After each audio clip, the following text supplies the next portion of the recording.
Olá, graça e paz. Esse é o programa Texto e Contexto, um espaço online da Igreja Adventista da Promessa, onde nós conversamos sobre temas de natureza doutrinária e teológica. Eu sou o pastor Eleilton e é uma alegria ter você por aqui. Aproveita esse momento inicial do programa Texto e Contexto para compartilhar o link desse programa, para que mais pessoas sejam alcançadas. Compartilhe aí com seus amigos, com seus familiares, com outros irmãos em Cristo, para ampliar o alcance do nosso programa. Aproveita também esse momento inicial para seguir o perfil da Igreja Adventista da Promessa no Instagram, Promessistas Brasil. Anota aí, Promessistas Brasil. Segue lá esse perfil e fique por dentro aí de muita coisa legal e de muitas novidades da nossa denominação.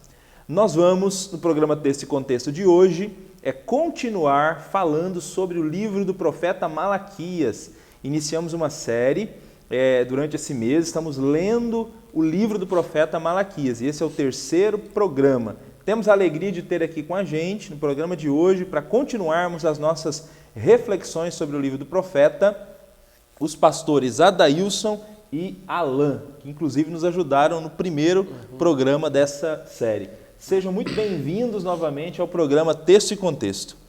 Graça e paz a todos e a todas que nos assistem. Alan e Leilton, que a gente tenha um bom estudo. Amém. Paz do Senhor, pastores. Quero também cumprimentar todos os nossos irmãos e irmãs com a paz do Senhor Jesus. É sempre um privilégio poder aqui ler a palavra, comentar, que Deus nos abençoe aqui. E eu sinceramente espero poder colaborar de alguma forma nessa reflexão de hoje. Amém. Bom, nós estamos estudando já há 2 semanas o livro do profeta Malaquias. Se você ainda não está com a sua Bíblia aberta aí para acompanhar o estudo de hoje, faça isso, abra sua Bíblia no livro do profeta Malaquias, ou a Bíblia impressa, ou a Bíblia online, e vá acompanhando aí o texto bíblico, os comentários que serão feitos, as aplicações. Tenho certeza que será mais um tempo de rico aprendizado. Nós falamos aqui no primeiro programa, inclusive contando com a companhia dos pastores Alan e Adailson, sobre o livro do profeta, que Deus estava trazendo uma mensagem dura e pesada para a nação. O livro começa com a expressão sentença do Senhor contra Israel. Apesar de ser uma palavra pesada, era uma palavra carregada de amor, porque a primeira palavra de Deus foi: eu amo vocês, eu amo vocês. E era uma correção que tem como pano de fundo o amor, mas ainda assim era uma correção, e no último programa nós começamos a mostrar aqui essa sentença pesada de Deus contra Israel, e Deus realmente puxou a orelha, literalmente, do povo, dos sacerdotes, né, porque há uma queixa dele com relação ao culto. Continuando agora nosso estudo do livro do profeta, nós fomos até o capítulo 2, versículo 9. Agora nós vamos começar no capítulo 2, versículo 10, e vamos até o versículo 16. É um trecho curto, o trecho que nós vamos estudar no programa de hoje. Mas é um trecho que traz um assunto extremamente importante, relevante, que vale a pena a gente considerar com bastante atenção, que é um trecho que fala a respeito de casamento e divórcio. É uma queixa que Deus vai fazer, né, naquela sentença pesada de Deus contra Israel, é uma queixa que Deus vai fazer em relação à questão do casamento. Pois bem, vamos então ao texto, e eu queria começar com o pastor Adailson, pedindo para ele comentar para a gente Malaquias 2, versículos do 10 até o 12. Parece que Deus usa o profeta para questionar o povo a respeito de casamentos mistos. Parece que casamentos mistos, naquele contexto, violava a aliança do Senhor com Israel. Em que sentido, naquele contexto, casamentos mistos violavam essa aliança? Enfim, comenta um pouco para a gente esse trecho de Malaquias 2, do 10 ao 12. Vamos lá dar uma lida no texto, né, para a gente... diz assim o texto, né? estou lendo aqui na NVI, ó. Não temos todos o mesmo Pai? Não fomos todos criados pelo mesmo Deus? Por que será então que quebramos a aliança dos nossos antepassados, sendo infiéis uns aos outros? Judá tem sido infiel. Uma coisa repugnante foi cometida em Israel e em Jerusalém. Judá desonrou o santuário que o Senhor ama. Homens casaram-se com mulheres que adoram deuses estrangeiros. Que o Senhor lance fora das tendas de Jacó o homem que faz isso, seja ele quem for, mesmo que esteja trazendo ofertas ao Senhor dos exércitos, né? O que a gente observa nesse texto é que em Israel o casamento misto ele sempre foi uma porta aberta para a entrada de heresias, a entrada de comportamentos, né, inadequados segundo a religião de Javé. Por quê? Porque nesse texto aqui o que nós estamos vendo é que lá Malaquias ele observa que os judeus daquela época eles estavam se divorciando das suas esposas, que tinham sido criadas na cultura judaica, né, no monoteísmo, o único Deus, e eles estavam se casando com mulheres de culturas diversas, pagãs, né?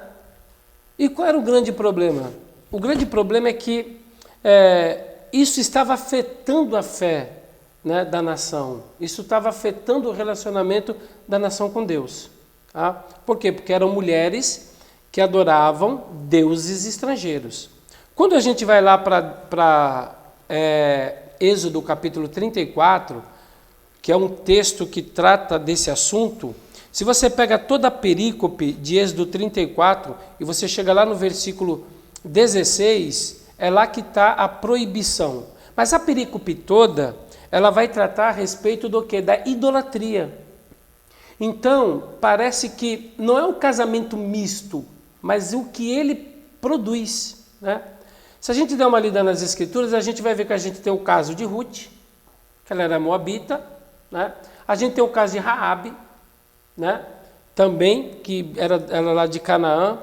Então, e a gente vai ter um caso também emblemático, que é o caso da mulher do rei Acabe, que era Jezabel. E ela traz com ela 400 profetas, e ela põe nas terras de Israel cultos paralelos aos cultos de Javé. Então parece que aqui a questão é relacionada a essa abertura que o casamento misto traz, né? Quando ele casa com uma mulher com uma cultura pagã, provavelmente a educação competia à mãe, e a mãe queria educar essa criança. E essa criança seria educada provavelmente numa cultura pagã. Então isso estava trazendo problema. Quando você lê todo o texto de Malaquias, você consegue observar que a fé de Israel naquela ocasião, ela estava em crise. Por quê? Por causa desse comportamento com relação ao casamento misto. Naquele contexto, naquela época lá, o casamento misto estava sendo um problema para os israelitas. Então, por isso que Deus teve que chamar a atenção deles. Eu fiz uma consulta no comentário africano, bíblico africano. Eu achei interessante a frase como ele define esse texto lá. O autor diz que Deus não se opõe a casamento interraciais ou intertribais, mas a casamento entre crentes e incrédulos. A questão aí não é se é de uma raça, se não é mais a questão da fé. Da fé. Né? E essa ideia relacionada a casamento faz lembrar aquela palavra de Paulo lá em 1 Coríntios, né? 2 Coríntios capítulo 6, que a expressão do Novo Testamento é a questão lá do jugo desigual. Sim. Né?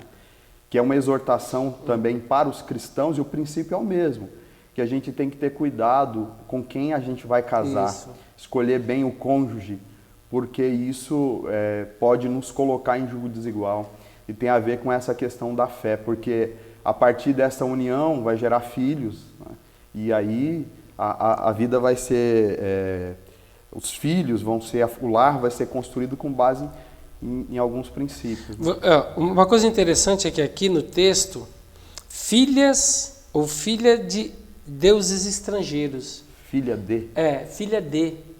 A ideia é que é associar a cultura do Deus, né? Então, assim, ela traz consigo toda aquela cultura, todo o ensinamento. E aquelas religiões daquela época, ali em torno de Canaã, elas eram muito animistas, né?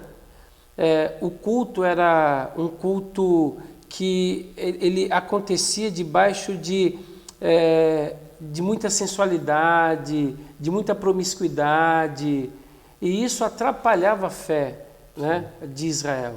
Então, quando diz que filha de Deus estrangeiro, a ideia é que ela traz consigo, por ser filha dele, a educação daquela divindade, a cultura daquela divindade.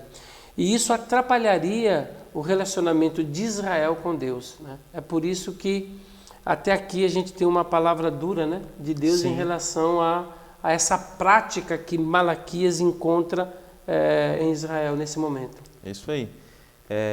E curioso é que eles estão, então, nesse sentido, desobedecendo a Deus, né, porque eles estão casando Sim. com adoradoras de outros deuses, e ao que tudo indica pelo texto, eles, por conta desses casamentos, eles estão cedendo em muita coisa, né, desobedecendo a Deus. Todo casamento tem que ceder de algum lado. E certamente quem cedia ali eram os judeus, né? Parece, né, pelo texto pelo aqui, que tudo indica. Pelo que tudo indica que os maridos estão cedendo, né? Estão cedendo às vontades dessas mulheres, filhas de deuses estrangeiros. Certamente, né? Elas traziam para dentro da casa delas os altares, Sim. as estátuas dos seus deuses, os costumes dos seus deuses, Sim. as suas orações. Imagina lá fazendo uma sessão religiosa dentro da casa, né? E o judeu ali, tudo bem, aí. Tudo certo. Né? E aí eles fazem isso, desobedecem a Deus, e depois eles estão diante de Deus, no templo, Sim. buscando a Deus, né? Estão lá em gemidos, em choro, diante de Deus, buscando o nome do Senhor. Mas aí Malaquias 2,13, parece que tem essa cena, né? Mas Deus não ouve. O texto fala que eles estão chorando, gemendo diante de Deus, e Deus não os ouvia. Será que quando a gente vive uma vida que é contrária aos propósitos de Deus, isso ainda hoje pode acontecer? Será que esse texto de Malaquias 2,13 é um alerta de que Deus quer muito mais do que grito e choro diante dele? Certamente, pastor Leudo, certamente. É importante a gente recordar aqui o contexto dessa palavra. Acho que na semana anterior foi estudado aqui sobre a questão dos sacerdotes e como os sacerdotes, que eram homens de Deus, que eram os líderes do povo, estavam relaxando na fé, fazendo pouco caso das coisas de Deus, do culto a Deus, com desleixo na questão da fidelidade, né? É uma espécie de graça barata, no sentido de que para Deus qualquer coisa serve. E a palavra ali que se define a maneira com que os sacerdotes lidavam com Deus era uma prática de infidelidade, de afronta. E a sequência do texto, que agora o profeta, Deus está falando com o povo, a gente vê claramente que a prática do povo era um reflexo da atitude dos sacerdotes. Né? A infidelidade ministerial daqueles homens com a palavra, me refiro aos sacerdotes, a infidelidade deles com a palavra, o descompromisso com a lei de Deus, refletia na prática do povo.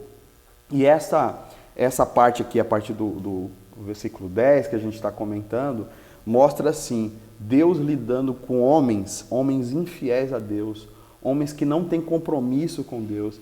E por isso a palavra que aparece aqui na sequência, até o versículo 16, é a palavra de infidelidade. Infidelidade com relação ao irmão, no versículo 10, eles são infiéis, né?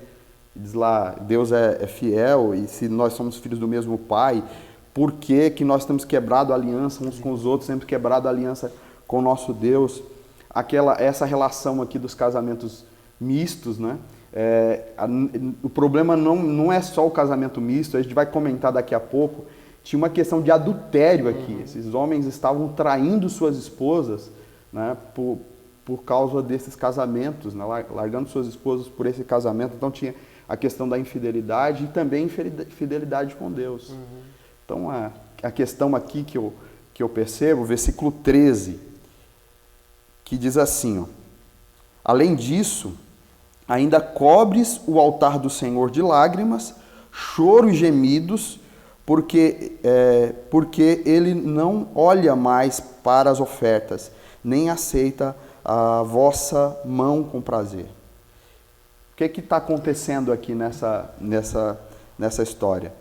Esses cidadãos aqui praticam adultério durante a semana, fazem coisas que desagradam ao Senhor, e chegam no momento do culto, eles aparecem lá diante de Deus como se nada tivesse acontecido, né? E ali eles ficam chorando e ainda assim perguntando, Deus, por que as coisas não estão bem com a gente? O que está acontecendo? Com uma oração bem cínica, aqui, bem falsa da parte deles. Eles estão fazendo uma adoração hipócrita e claramente aqui é uma menção ao desleixo desses homens com relação até ao casamento deles, né? Então, a questão aqui é, por que Deus não aceita? Porque Deus não aceita a hipocrisia, Deus não aceita a adoração de pessoas que não têm compromisso com Ele, pessoas que não levam Deus a sério, que era o caso aqui. Os sacerdotes, em reflexo disso, o próprio povo, não estavam levando Deus a sério e fazendo as coisas de qualquer jeito no reino de Deus, né? Uma outra coisa interessante é que assim, vamos pensar que de fato ele se divorciou e casou com uma mulher que cultuava um Deus estrangeiro e levou ela para dentro da casa dele. E ela, na sua reflexão, ela trouxe o altar dela para praticar aquela adoração, tá? Então, ele está dentro da casa dele com aquela mulher e ele está ali, ele acaba se envolvendo com aquele culto. E depois ele vai no templo. Então assim, ó, essa infidelidade, esse tipo de infidelidade, porque Deus, no Êxodo 34, Deus ele fala para não dar as filhas para casar com homens estrangeiros e vice-versa, mas por causa da idolatria. Vocês têm um compromisso comigo, não quebrem esse compromisso de adoração. É o mesmo caso de Elias com a Jezabel, né? Ó, eis aqui, se for Deus, escolham Deus. Se for Baal, escolha Baal, né? O que responder com fogo. Então parece que nessa situação também, um pouco diferente, mas você recebe ela dentro da sua casa, ela traz toda aquela cultura idólatra para dentro da casa, tem esses cultos e você ainda participa direto ou indiretamente, né? E depois vai para a casa de Deus clamar ao Deus vivo, né? Pastor Leto, ainda se permitir aqui mais uma parte, esse contexto dessa palavra, até os primeiros versículos do capítulo e aqui a partir do versículo 10, a gente faz lembrar aquela expressão do Dietrich Bonhoeffer, que ele fala da graça barata, né? Que são pessoas que, com base na graça e na esperança de que Deus perdoa, vive a vida de qualquer jeito. Diz assim, Deus aceita de qualquer forma, Deus perdoa, como se a gente pudesse viver a vida cristã, no caso aqui a religião, a fé deles, de qualquer forma, até de certa forma debochando de Deus, brincando com Deus, como se pudesse brincar com Deus, né? Então, vive a vida errada, uma vida sem compromisso, uma vida de pecado, uma vida sem um relacionamento profundo com Deus. A acusação que é feita ali para os sacerdotes é que eles não se dispuseram a honrar Deus com seu coração. É a mesma questão aqui. Nós somos filhos do mesmo Pai e essas pessoas não estão honrando a Deus. E aí vão adorar a Deus, vão para a igreja.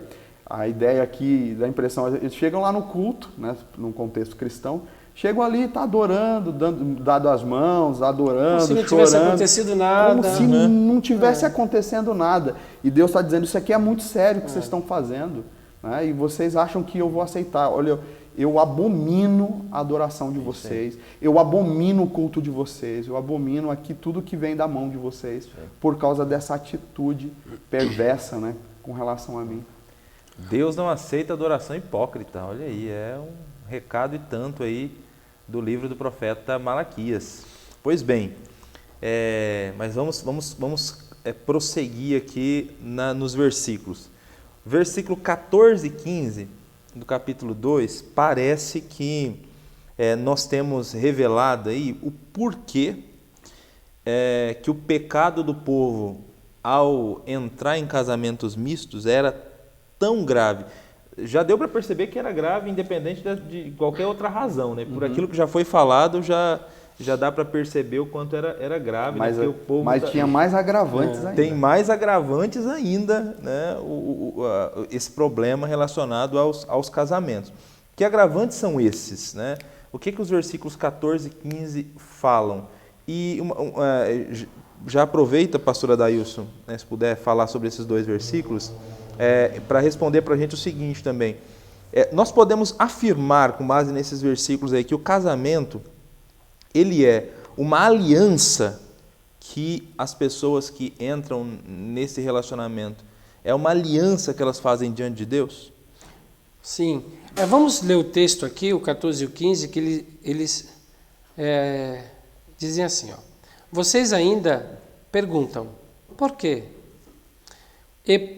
É porque o Senhor é testemunha entre você e a mulher da sua mocidade, pois você não cumpriu a sua promessa de fidelidade, embora ela fosse a sua companheira e a mulher do seu acordo matrimonial. Não foi o Senhor que os fez um só? Em corpo e em espírito, eles lhe pertencem. E por que um só? Porque ele desejava uma descendência consagrada. Portanto, tenham cuidado, ninguém seja infiel à mulher da sua mocidade. Quando você pega o texto, você vai ver a palavra acordo, compromisso. Então, o casamento, ele é um pacto, ele é uma aliança feita entre um homem e uma mulher. Mas é um pacto e uma aliança feito entre um homem e uma mulher na presença de Deus. Então você tem pacto e compromisso horizontal com o cônjuge e você tem pacto e compromisso com o vertical, que é os céus. Porque Deus estava presente, Deus vê, né, aqui. E inclusive também porque a palavra, tem até uma palavra aqui que ela é interessante, que ela dá a entender que a união, esse companheirismo, essa companheira, é uma união que Deus faz. Mas uma coisa que eu queria analisar aqui é o seguinte: a gente sempre coloca o amor como base desse relacionamento. A gente sempre diz que o amor, ele é a base central. E a gente vê na nossa sociedade que a nossa sociedade usa isso. E ela diz, se o amor acabou, acabou o casamento. Se o amor esfriou, esfriou o casamento. Esse texto ele é interessante por quê? Porque a queixa de Deus aqui está na quebra do compromisso. Né? Deus não está se queixando aqui, ainda que poderia. Eu tenho bronca de vocês porque vocês pararam de amar, ou deixaram de amar, ou acabou o amor com o cônjuge de vocês. Deus poderia fazer isso. Mas a queixa aqui é contra a aliança, é contra o pacto. Porque o casamento tem esses dois pilares, o amor e o pacto. E o nosso Deus, ele é um Deus de pacto, ele é um Deus de aliança. Nós conhecemos o Deus, tanto do Novo como do Antigo Testamento, um Deus que ele faz concertos, um Deus de compromisso. E o nosso Deus, ele não quebra compromisso, ele não desfaz os compromissos deles. Isso já é um indicativo para nós entendermos que a ideia do casamento passa pelo amor, sim, mas também pela aliança, pelo pacto. tanto horizontal como vertical. Não é apenas quebrar o pacto com a mulher da sua mocidade, é também quebrar um pacto que foi feito na presença de Deus, uma união que foi feita por Deus, uma aliança que foi feita por Deus. Então, aqui fica claro que o amor e o pacto são os dois e não um só. Ah, mas o amor esfriou. Mas você tem um compromisso, você tem um pacto, você tem um acordo que Deus estava presente naquele dia que você fez, de amar, de respeitar até a morte. Você fez esse pacto na presença de Deus. E isso deve ser resguardado, honrado, respeitado. Aqui não se está falando de salvação, mas está falando de compromisso. De você respeitar um compromisso, de você respeitar um acordo, de você respeitar uma aliança, de você respeitar um pacto, né? É o exemplo que nós temos do nosso Deus nas Escrituras. Essa expressão aqui é muito séria, né, pastor? Muito. Que ele diz assim, porque o Senhor tem sido testemunha entre ti e a sua esposa. Uhum. Foi Deus que estava lá testemunhando. Então, o casamento é uma aliança que é feita diante de Deus, selada diante dele, né? Então deve ser uma aliança inquebrável, né? Deve ser indissolúvel. Essa é a proposta de Deus para o casamento, que o homem deve ser marido de uma só mulher, a mulher de um só marido, né? E ter essa fidelidade diante de Deus é algo que não pode ser quebrado. Essa é a proposta, o ideal de Deus aqui para o ser humano. Você me lembrou do texto, quando você vai lá no Gênesis e diz que deixará o homem, sua mãe, seu pai, e unir-se-á. Essa palavrinha, ela é a palavrinha que era usada para soldar armaduras, é solda. Você sabe que a solda ela acaba fundindo uma peça na outra, deixando porque houve uma fusão ali. E a única maneira é quebrando, é meter na marreta para quebrar a solda. Então, olha como para você chegar a isso que você tem que fazer. Então, a ideia é essa. Então, aqui respeite o compromisso, respeite o acordo, respeite a aliança, cumpra com o seu acordo, cumpra com o seu compromisso, cumpra com o seu acordo. Não desfaça, ou não deixe, ou não contribua, ou não lute para que o compromisso que você fez seja desfeito, né? É a ideia que Deus passa aqui. Então, você tem um compromisso horizontal, sim, mas tem um vertical, porque Deus estava presente. Esse texto é interessante, né? Deus estava presente no dia e ouviu você falar como viu ela também. É muito legal isso aí, né? Estava falando aqui, eu citei aqui Dietrich Bonhoeffer, não tinha programado aqui, mas acabei lembrando de uma outra citação desse autor, né? Dietrich Bonhoeffer, ele era um teólogo que viveu na época do nazismo, né? Foi um homem executado por Hitler, né?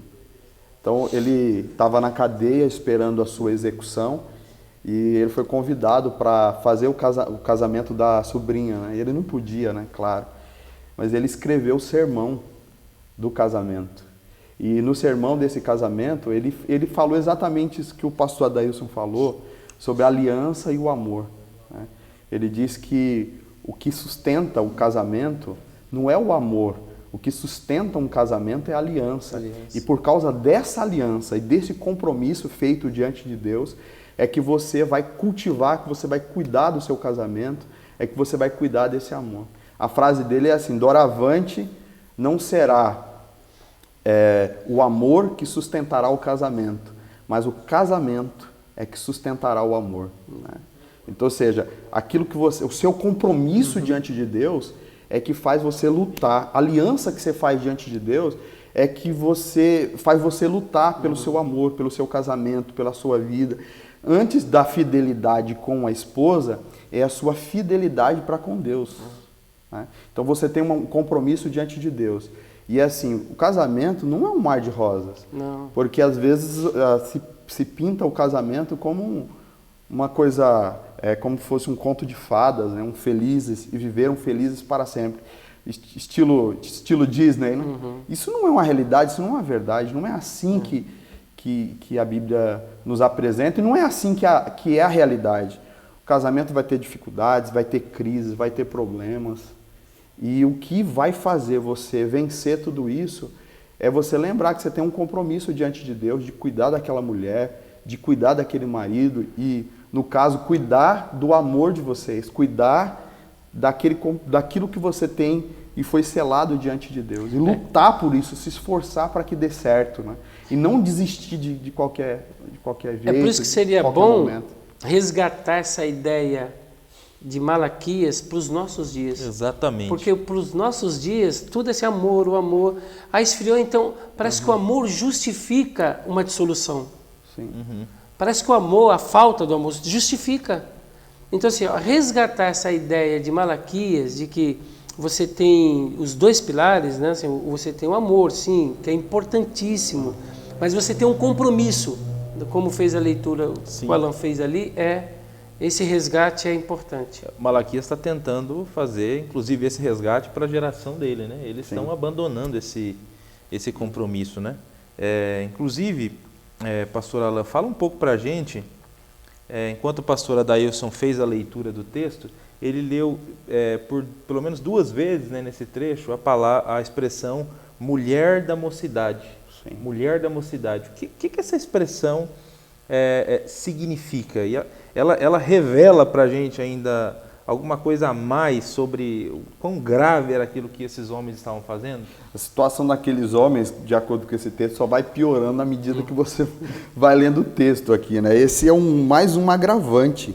Vai deixar agora a prática deles como algo grave, mais do que grave, algo cruel, o que eles estavam fazendo, né? Essa expressão aqui, mulher da mocidade, é que o costume dos judeus daquela época era casar muito jovens. Então ele casava com uma moça que ele amava lá, né? Uma judia, no caso. E aí o que o texto está relatando é que agora esses homens estão maduros, já senhores, e eles começam a olhar para a esposa, e a esposa já não está tão bela quanto ela tinha na adolescência, na juventude dela, quando ele casou com ela. E agora ele começa a olhar para outras moças e abandona aquela esposa para casar com uma mais nova. Ou seja, troca uma de 50 por uma de 18, de 20, e fazia isso com uma normalidade, como se não tivesse nenhum problema. A realidade é o seguinte, é aquela mulher que gerou os filhos, aquela mulher que foi a companheira da vida dos problemas, a mulher que ajudou ele a plantar a lavoura nesse contexto, essa mulher que ajudou esse homem a enriquecer, que eram homens prósperos aqui. E aí, agora, quando chega a velhice, quando chega a maturidade, que essas mulheres poderiam estar tranquilas, elas são abandonadas por esse marido, por mulheres mais jovens. E a figura aqui é algo assim cruel, de abandono mesmo. Por quê? Embora não fosse algo que fosse plano de Deus, por questão cultural, era permitida a poligamia, ou seja, era permitido que um homem judeu pudesse ter 2 esposas. É possível, isso era permitido, né, por questão cultural. Como eu falei, não algo que fosse do plano original de Deus, né, mas era permitido culturalmente para um judeu fazer isso. Mas nem isso eles faziam. O que eles estavam fazendo? O cara estava deixando a esposa na sarjeta mesmo, abandonando a esposa mais velha e trocando pela novinha. E abandonando a esposa, deixando ela... Isso que o texto diz assim, é cruel. Diz aqui, é violento o que vocês estão fazendo. Né? Por quê? Porque naquela época você não tem um sistema de ajuda, de aposentadoria, de pensão, você não tem. A responsabilidade era do marido, dos filhos, porque era assim naquela cultura, naquela época, as mulheres, né? Como é que elas seriam assistidas? Né? A gente tem na época mais anterior, na época, casos de mulheres que eram largadas pelo marido e que iam e ficavam jogadas na rua, porque não tinham casa, não tinham nada. Então, olha a agressividade de você pegar a mulher da sua mocidade, que construiu a vida com você, que se dedicou, que se submeteu a gerar os seus filhos, não sei quantas gravidez, se submeteu a tudo isso, e lá na frente você é um abandono, porque no caso da bigamia, como você falou, pelo menos ela ficava assistida, se fosse isso, né? Um ato que foi tolerado durante um tempo por Deus, né? Foi tolerado numa época, durante um tempo por Deus. Ela pelo menos seria assistida, mas nesse caso, não. O negócio tornava mais grave por causa dessa desumanidade que era praticada pelos homens que abandonavam sem olhar para trás, né? E jogavam. A pergunta que a gente podia fazer assim, será que isso só acontecia naquela época ou acontece hoje?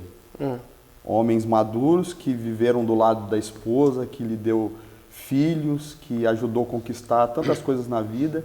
Aí chega um momento em que a pessoa simplesmente, o cidadão simplesmente abandona a esposa, né? Que deixa a esposa, ela não quer divorciar, ela não quer, e o cara abandona, né? Sem o menor pudor, trocando por uma outra esposa. Isso continua sendo cruel, isso não mudou em nada. E diante de Deus é tão perverso. Sim. Como naquele tempo. Eu queria só comentar aqui mais uma questão, para lembrar do versículo 13, né? O versículo 13. Esse camarada fazia isso. E depois ia no culto, normal. Chorava e dizia, eu amo a Deus, né? E aí eu comento aqui mais uma vez, eu uso mais uma vez o comentário bíblico africano. Ele diz o seguinte, que na ponta do altar de Deus, a ponta do altar de Deus estava inundado das lágrimas de esposas abandonadas. E era isso que estava regando o altar de Deus, esposas chorando pelo abandono dos seus maridos. E aí, por outro lado, as lágrimas desses maridos, lágrimas cínicas, né, diante de Deus, como se tivesse tudo certo. E Deus abominando tudo isso. Sim. Eu acho que no versículo 16, né, Malaquias 2:16, aí vai ficar muito claro para a gente qual é a posição de Deus a respeito disso, né?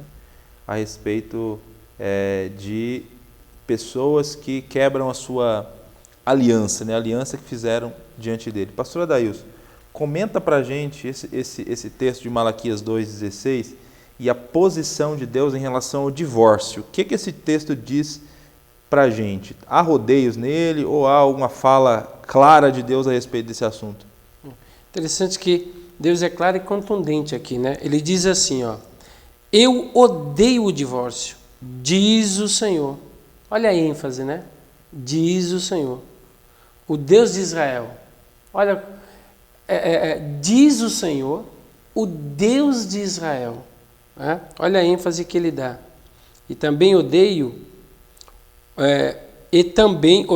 o homem que se cobre de violência, como se cobre de roupas, diz o Senhor dos Exércitos. Né? Quando a gente pega esse texto aqui e a gente vai procurar a palavrinha odeio aqui, que no hebraico é sane, a ideia qual o sentimento que você tem pela corrupção? Nós somos um país de terceiro mundo. E quando a gente vê que hospitais sofrem porque a verba não chega, escolas, creches, devido à corrupção, qual o sentimento que a gente tem? É de ódio. Então, esse sentimento, essa ideia que o texto está dizendo. O texto está dizendo que quando Deus vê um comportamento desse, homens que querem abandonar e abandonam a mulher da mocidade, quando Deus olha uma atitude de homens que, sem respeitar o culto a ele, a aliança, trocam por mulheres de outra divindade, quando Deus vê todas essas práticas, o sentimento que Deus tem, né, falando numa linguagem humana, para a gente entender, é ódio. Esse é o sentimento por essa prática do homem. Então, assim, Quando Deus olha o divórcio, qual é o sentimento que ele tem? Um sentimento bom? Ah, não, não. É ódio. Tá? Assim como a gente olha para certos comportamentos, como esse que eu falei da corrupção, a gente não aguenta, você fica indignado. Né? Você ouviu lá, o cara foi pego com uma mala no apartamento de 50 milhões, que isso era para creche, isso era para hospitais. Como é que você fica? Como é que fica dentro de você?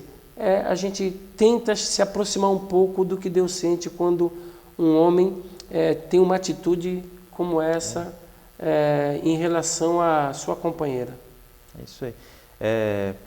Até para deixar mais claro ainda essa ideia desse sentimento de Deus em relação ao divórcio, esse mesmo texto parece que a gente tem uma expressão que é utilizada para tornar claro, né, da perspectiva de Deus, o que é o divórcio.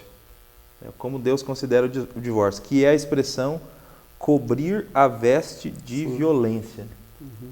Você poderia falar para a gente, pastor Arão, o que essa expressão significa? Cobrir a veste de violência. Essa expressão tem a ver com uma questão cultural aqui, né? Algo que fazia muito sentido para aquele contexto. Por exemplo, no nosso país, quando alguém fica noivo, né, quando o rapaz fica noivo da moça, oferece uma aliança e é uma maneira de estabelecer o compromisso, mas no contexto, naquele contexto tinha um ritual das vestes, né? Dava a ponta da veste para a esposa, para a noiva, como um sinal de compromisso. E mais do que isso, tinha alguns casos em que o noivo lançava a capa, lançava a veste sobre, que era um sinal de amor e de proteção. Tipo, eu vou te proteger, ou você é minha, né? Uhum. De agora em diante eu vou te proteger, eu vou te guardar. Então, a expressão usada aqui de vestes tem a ver com essa aliança de amor, né? que era feito diante de Deus, né? E a questão aqui do adultério, a questão do abandono da esposa, essa situação toda que o texto declara para a gente aqui, para Deus era uma situação de violência. E a palavra que a ideia aqui é de vestes, violência aqui é sangue, né? A ideia de vestes sujas de sangue, né? Manchadas de sangue, que está diante de Deus, e Deus está vendo isso. Né? E a ideia aqui é que a pessoa já está tão cauterizada com isso, que veste essas roupas como se fosse uma coisa normal, né? Assim, a figura aqui é como se fosse de um açougueiro que mexe com carne e o sangue salpica na roupa dele. É possível que o açougueiro, quando está começando, ele tem o cuidado de limpar toda hora a roupa, mas chega uma hora que ele já não está mais nem aí e aparece em público, é notório, todo mundo percebe, Deus está percebendo e as pessoas estão percebendo. Às vezes essa situação revela esse lado. Esse é um ponto.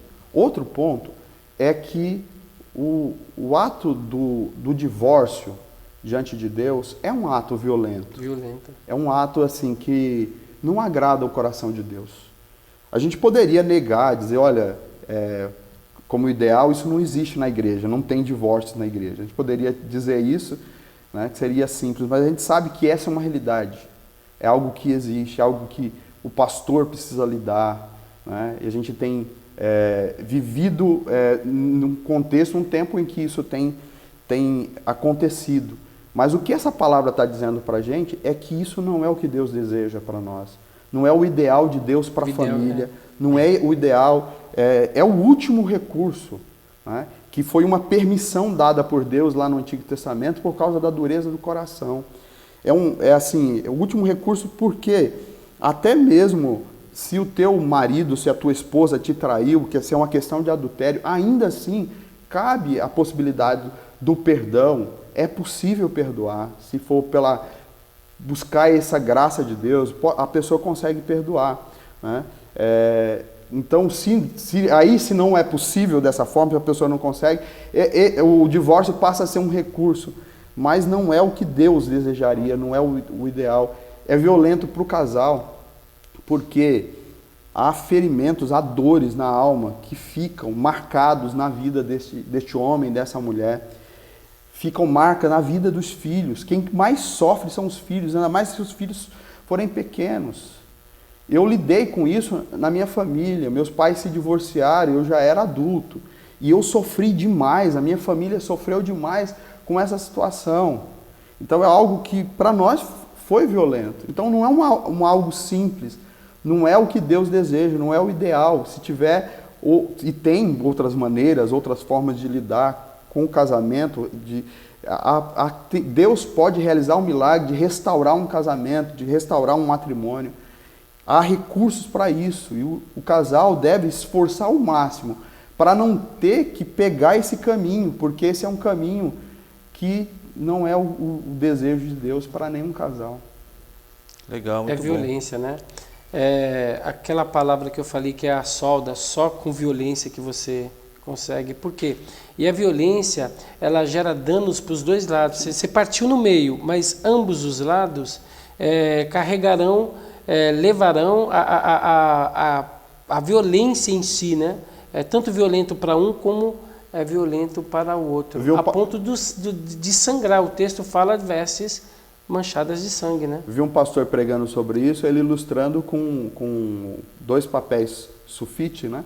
Que ele pega uma cola um no outro, né? Um papel no outro, e diz, o divórcio tem a ver com isso, de tentar, agora depois de colado os papéis, tentar tirar. Então. Vai até separar, mas vai ter... Mas com violência.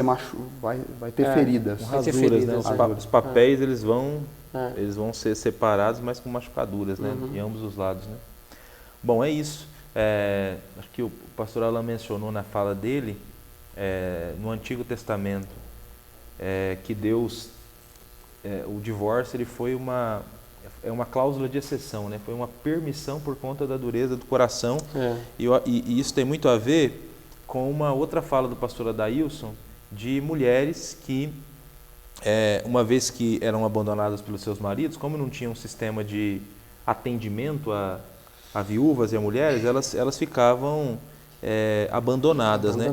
Então, por que Deus permitiu a carta de divórcio? A carta de divórcio tem a ver exatamente com isso, né? A mulher, ela era considerada uma propriedade do homem, né? Então, se ele manda a mulher embora e ela não tem nenhum documento que comprove que ela foi mandada embora, então isso nunca foi da vontade de Deus, mas parece que ela começou a existir até como uma maneira de socorrer ou ajudar as mulheres, porque sem esse documento ela era abandonada pelo marido e ninguém iria lhe estender a mão, porque qualquer coisa que um outro fizesse em relação a ela estaria de alguma maneira quebrando a lei, né? Quebrando a lei, e você estaria mexendo com a propriedade que não é sua, né? De outra pessoa. Então seria difícil ela recomeçar, enfim, tem uma porção de coisas, né? Então realmente assim, até a carta de divórcio, ela tem uma razão ligada com o contexto cultural daquela época, né? Uma coisa que seria importante a gente comentar aqui é que nós estamos falando do texto de Malaquias. Sim. E para tratar desse tema do divórcio, ele é um tema muito mais amplo, complexo. Exatamente. Sim. É possível que alguém comente ali, eu tenho essa dúvida, eu tenho essa questão. Hoje a gente está comentando só o texto de Malaquias. Quem sabe um texto e contexto, sim, no futuro, aí a gente só poderia, com relação ao por tema exemplo, divórcio. o que Jesus falou sobre esse tema. Sim, aí a isso. gente vai aprofundar e aí seria... É isso aí. Porque não Teria dá uma pra explicação gente melhor sobre o tema. Não dá pra gente fugir do texto De Malaquias. Então a gente tem que se ater ao texto de Malaquias e fazer essa interpretação do divórcio no contexto, na época, levando em consideração, né?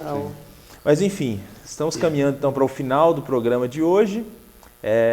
Falamos aí sobre Malaquias, capítulo 2, dos versículos 10 ao 16, nesse trecho que fala sobre casamento e divórcio. Aí eu queria, nessa parte final agora, para a gente orar a Deus no nosso programa, pedir para o pastor Adailson e para o pastor Alan, para que cada um de vocês oferecesse para os nossos, para aqueles que estão nos acompanhando, uma lição, um princípio que a gente pode aprender com esse texto de Malaquias para o casamento dar certo. Infelizmente, nós vivemos numa sociedade que a realidade do divórcio ela está muito presente. Os divórcios cresceram significativamente. É absolutamente normal para a maioria das pessoas da nossa sociedade essa ideia de que casa, e se não der certo, divorcia, né? O divórcio é tratado com muita naturalidade, extrema naturalidade na nossa sociedade. Então, assim, à luz desse texto de Malaquias, vamos tentar oferecer para aqueles que estão nos acompanhando, pelo menos 2 lições, né, para o casamento dar certo. Então, de maneira objetiva, de maneira pontual, assim, 2 lições desse texto de Malaquias, e aí na sequência a gente ora a Deus para concluir o nosso programa. Eu queria pegar uma palavrinha que aparece lá no versículo 14, lá no finalzinho diz, embora ela fosse a sua companheira. A ideia aqui, se você pegar essa palavra, a ideia dela é atado a ti, ou ligado, amarrado a ti, né?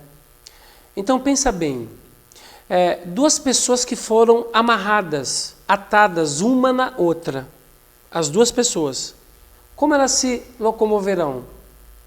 Já pensou uma puxando para um lado, a outra puxando para o outro? Né? O que pode acontecer é as 2 cair, ou a que for mais forte prevalecer e arrastar a outra. Né?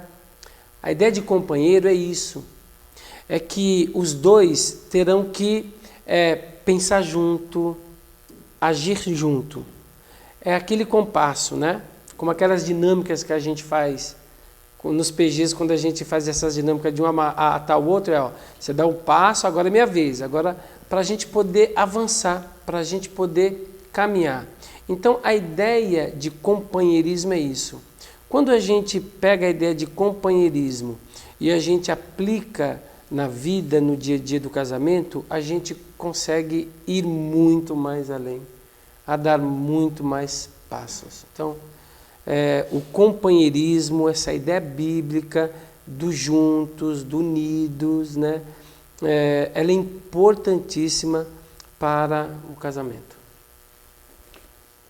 Já que o pastor Adailson citou ali um texto e destacou uma parte, eu gostaria de destacar também uma frase, uma sentença aqui que aparece tanto no versículo 16 quanto no versículo 15. E a expressão que aparece aqui é cuidai de vós mesmos. Cuidai de vós mesmos. Repete nos 2 versículos. Isso nos faz refletir sobre a importância do cuidado mútuo. O casamento, para dar certo, precisa ser bem cuidado. Os cônjuges precisam cuidar uns dos outros, né? E ter empenho com relação a isso. Essa palavra nos faz pensar também na questão da vigilância. Uma das questões que é colocada aqui nesse texto é a questão do adultério, né? da infidelidade. E essa palavra de vigilância nos faz pensar nisso, né? A gente ter cuidado de como a gente está lidando com essa questão da sexualidade, né? Como que a gente está lidando com essa questão do olhar para uma mulher que não é sua, né? Ou a mulher olhar para um homem que não é seu e despertar desejos que vão colocando essas pessoas à beira de um precipício que pode levar para o adultério, né? Então essa questão, o cuidado com o casamento, o cuidado com a sexualidade, a vigilância nessas áreas e também ter o cuidado, vigiar, porque diz lá em Cantares que são as raposinhas que destroem a lavoura. Às vezes tem muitos casamentos que vão se acabando pelo acumular de pequenas coisas que não vão sendo tratadas no casamento e que culminam muitas vezes no divórcio. Às vezes você pergunta para um casal por que não está dando certo, eles já nem sabem mais, porque é tanta coisa acumulada que já não tem mais como tratar, o que fazer. Né? Você começa a conversar e eles começam a dizer de coisas de 20 anos, 30 anos, 10 anos atrás. São coisas que vão sendo acumuladas, falta de perdão e tudo mais. Então a palavra é assim, cuida do seu casamento, para que ele não chegue no ponto, sabe, de se ficar sem retorno, já não ter mais retorno, não ter mais condições de recuperar. Né? Então, que a gente possa ter essa vigilância e esse cuidado, essa palavra que eu gostaria de deixar aqui. Amém, graças a Deus. Pastor Alain, ore por todos que nos acompanharam até aqui, para a gente concluir o nosso programa. Amém. Oremos. Senhor nosso Deus, nosso Pai, nós nos colocamos em Tua presença e somos gratos por mais essa oportunidade que temos de estudar a Tua palavra. Hoje nós tratamos de um tema, Senhor, um pouco ácido, diferente, mas que é algo que é uma realidade, que precisa ser tratada em nosso tempo, em nossas casas, em nossas famílias. Nós pedimos, Senhor, eu quero orar ao Senhor por todos os nossos irmãos e irmãs. Eu oro pelos casados, para que o Senhor dê graça, que o Teu Espírito Santo ajude essas pessoas a se manterem fiéis, não somente um ao outro, mas fiéis ao compromisso que fizeram diante do altar de Deus, que possam cuidar desse casamento e que, acima de tudo, essa aliança, esse casamento venha conservar esse amor que os uniu. Eu oro também pelos solteiros, Senhor, porque a palavra hoje também nos ensinou a importância da gente escolher bem com quem a gente casa. Então, Senhor, dê sabedoria para que os solteiros não se coloquem em julgo desigual, como diz a Tua palavra. E que desta forma, debaixo dessa bênção do Senhor, nós tenhamos famílias estruturadas, abençoadas, de acordo com a Tua vontade e o Teu querer. Eu oro por todos os lares aqui que estão nos assistindo e onde esta palavra estiver chegando, que essa palavra traga transformação, traga mudança, traga cura e abençoe, meu Deus, casamentos, famílias, vidas, no poder do Teu nome. Eu oro desta forma, no nome de Jesus Cristo. Amém. Amém. Graças a Deus. Obrigado, pastor Adailson. Obrigado, pastor Alain, pela ajuda mais uma vez. E nós estamos chegando então ao final desse programa Texto e Contexto. Olha, essa semana nós estamos estudando a lição de número 8 da nossa série de lições bíblicas, mas a partir dessa semana já na loja virtual da editora Promessa está disponível a série do último quadrimestre desse ano, a série do quarto trimestre de 2020, que tem como tema Respostas Bíblicas a Perguntas Difíceis. Nós escolhemos 13 perguntas que geralmente aquelas pessoas que não acreditam em Deus fazem a respeito de Deus, da igreja e da Bíblia. E durante esse último trimestre de 2020, elas serão estudadas. Então, aproveite aí desde já e adquira, já faça o pedido da sua lição bíblica na nossa loja virtual. Tá? Se você ainda não se inscreveu no perfil, no Instagram, o Promessistas Brasil, falamos aqui no início, aproveita agora, que nós vamos terminar o programa Texto e Contexto. Quando a gente terminar, já dá uma ida até o Instagram e siga lá o perfil Promessistas Brasil. Próxima semana falaremos sobre o capítulo 3 do livro do profeta Malaquias, dízimos e ofertas. Vamos conversar um pouco a respeito desse tema. Deus te abençoe, tenha uma semana cheia da graça e do poder de Deus. Um abraço e até mais.